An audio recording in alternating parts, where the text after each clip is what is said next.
विभीषण ने राम जी की प्रशंसा की, शत्रु की सराहना रावण के लिए असह्य हो, उसी के समक्ष शत्रु की सराहना की गई और शत्रु की सराहना करने वाला भरी सभा में सराहा भी गया। और यह स्थिति रावण के लिए असह्य है। वह स्वयं को रोक नहीं पाया और क्रोध भरे स्वर में बोला,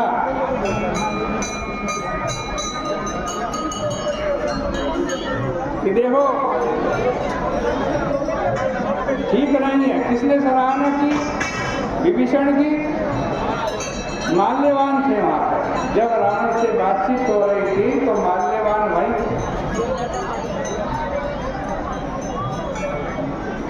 माल्यवान के द्वारा विभीषण का समर्थन किया और जैसे ही विभीषण का समर्थन किया गया, क्रोधाग्नि और ज्यादा प्रज्वलित हो गई। माल्यवान ने विभीषण को क्या कहा? विभीषण को नीति विभूषण की उपाधि दी माल्यवान।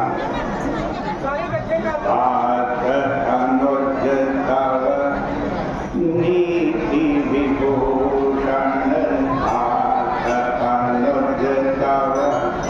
नीति विभूषण जो कहत विभीषण, जो कहत विभीषण। रावण स्वयं को विश्व का सबसे बड़ा राजनीतिज्ञ मानता था। उसी के समक्ष शत्रु की सराहना की गई और शत्रु की सराहना करने वाला भरी सभा में सराहा भी गया।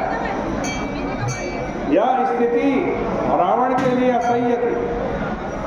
वह स्वयं को नहीं रोक पाया और क्रोध भरे स्वर में बोल पड़ा, दोनों दुष्ट शत्रु का उत्कर्ष सुना रहे हैं। कोई यहाँ है जो इन दोनों को निकाल करके बाहर कर।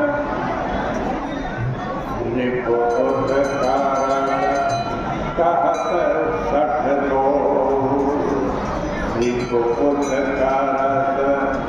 कहत सठ दो,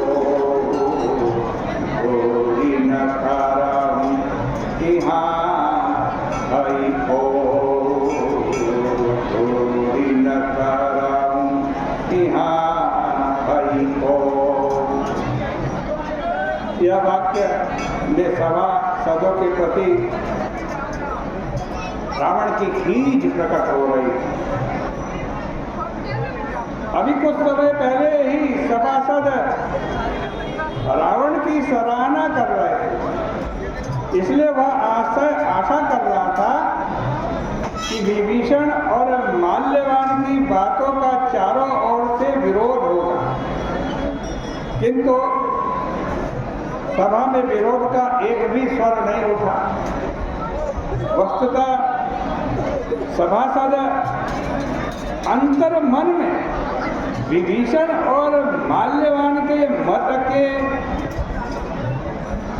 मत से सहमत, उनका बस चलता तो इन दोनों का एक मत होकर के समर्थन कर, किंतु रावण के भय के मारे वे अपने मनोभाव को प्रकट न करके तटस्थ हो गए। इसलिए क्रोध में भरकर रावण ने यह कहा कि लगता है तुम सब यहाँ हो ही नहीं। यदि होते तो क्या इस प्रकार का अनर्गल प्रलाप इन दोनों के द्वारा किया जा सकता था? नीतिज्ञ माल्यवान स्वयं उस सभा से उठ करके चले गए। वे संघर्ष से बचना चाहते थे, इसलिए वे रावण के विरुद्ध विद्रोह करने की मनस्थिति में नहीं थे। रावण की सभा में 3 प्रकार के व्यक्ति दिखाई देते हैं। एक वे जिनमें सत्य कहने का साहस भी नहीं है। रावण के सभी सभासद इसी कोटि में आते हैं। द्वितीय प्रकार का चरित्र माल्यवान का है, जिसमें सत्य कहने का साहस विद्यमान है, किंतु उसे क्रियान्वित करने की क्षमता का अभाव है, क्योंकि विचारों को क्रियान्वित करने के लिए जिस त्याग की आवश्यकता है उसकी क्षमता माल्यवान में नहीं। कहने और करने की समान रूप से क्षमता यदि किसी में है तो एकमात्र विभीषण में है। इसलिए रावण के द्वारा अपमानित किए जाने पर वे घर में जाकर बैठ नहीं जाते, अपितु अपने विचारों को और भी स्पष्ट शब्दों में रावण के समक्ष रख देते।